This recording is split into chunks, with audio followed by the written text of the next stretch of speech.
Sa gitna ng kinakarap niyang kontrobersya sa isang golf club, tuloy lang sa trabaho si DILG Secretary Mar Rojas.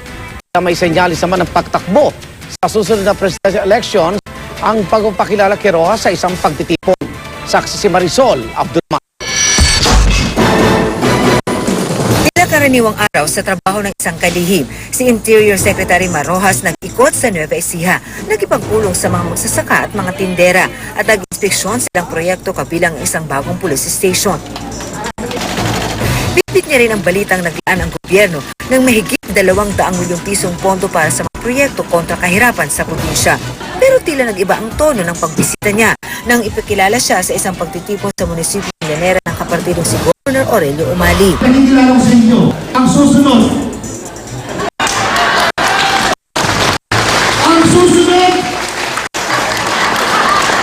Ayon kay Umali, ginawa raw niya ito upang makita ang reaksyon ni Rojas. Habang si Rojas, ganito ang reaksyon sa paulit-ulit na pagbansag sa kanya bilang susunod na Pangulo ng Pilipinas. Maraming salamat Oy sa iyong napakatamis na pagpapakilala dito po sa Llanera at sa Nueva Ecija ay malugod ko pong tinatanggap inyong.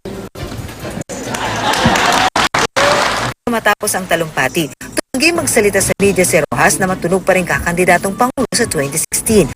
Kahit pa dati sabing gusto niya muna magtrabaho bago mamulika. 2 taon pa bago ang eleksyon pero tuloy ang habol ng kontrobersya sa kalihim. Pinakahuli ang 2 buwang suspindisan niya bilang member ng Golf and Country Club dahil sa pagbabag ni Rojas sa mga panuntunan at regulasyon ng club. Hindi detalye ng club kung ano ang insidenteng kinasangkutan ng kalihim. Pero lumabas kamakailan silang pahayagan ang ulat na sinigawan at pinagmumura ni Rojas ang ilang tauhan ng club. Sinisita siya para higit 5 milyong pisong win fee para sa kanyang panaunang siya ng golfer. Sa isang pahayag, sinabi ni Rojas na handa siyang sumunod sa desisyon ng pamunuan ng club.